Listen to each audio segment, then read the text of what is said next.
Phone ಮಾಡಿದೆ.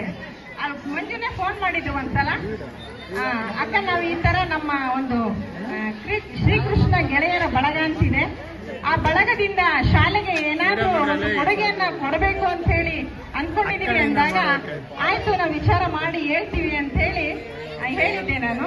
ನಿನ್ನೆ ತಕ್ಷಣ ಒಂದೇ ಒಂದು ಫೋನ್ ಕಾಲ್, ನಾನು ಮಧ್ಯಾಹ್ನ ಫೋನ್ ಮಾಡಿದ್ದು, ಮಂಜು ಈ ತರ ನಾಳೆ ನಮ್ಮ ಮಕ್ಕಳಿಗೆ ಕೊಡ್ಸಿದ್ರೆ ಅನುಕೂಲ ಆಗುತ್ತೆ ಅಂತ ಹೇಳಿದ್ಕೆ ಅವರು ಒಂದೇ ದಿನದಲ್ಲಿ ರೆಡಿ ಮಾಡಿ ನಮ್ಮ ಶಾಲೆಯ ಎಲ್ಲಾ ಮಕ್ಕಳಿಗೆ 150 ತಟ್ಟೆ 150 ಲೋಟಗಳನ್ನ ಶ್ರೀಕೃಷ್ಣ ಗೆಳೆಯರ ಬಳಗದಿಂದ ನಮ್ಮ ಶಾಲೆಗೆ ಕೊಡುಗೆಯಾಗಿ ನೀಡಿದ್ದಾರೆ.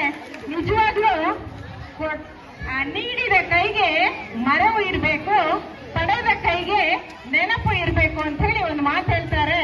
ನಮ್ಮ ರಾಮಜೋಗಿಯಲ್ಲಿ ಗ್ರಾಮದ ಎಲ್ಲ ಕೊಡುಗೆ ದಾನಿಗಳನ್ನ ನಾವಿವತ್ತು ಮತ್ತೊಮ್ಮೆ ಮಗದೊಮ್ಮೆ ಯಾವತ್ತೂ ನಮ್ಮ ಮನದಾಳದಲ್ಲಿ ನೆನಪು ಮಾಡ್ಕೊಳ್ತಾ ನಮ್ಮ ಶಾಲೆಯ ವತಿಯಿಂದ ಅವರಿಗೆ ಒಂದು ಸಣ್ಣ ಗೌರವ ಸಮರ್ಪಣೆಯನ್ನ ನಮ್ಮ ಶಾಲೆಯ ಪ್ರಭಾರಿ ಮುಖ್ಯ ಗುರುಗಳಾದ ಮಂಜುನಾಥ್ ರೆಡ್ಡಿ ಸರ್ ಅವರು ಎಲ್ಲ ಗೆಳೆಯರ ಬಳಗಕ್ಕೆ ಒಂದು ಸಣ್ಣ ಗೌರವ ಸಮರ್ಪಣೆ, ಜೋರಾದ ಚಪ್ಪಾಳೆ.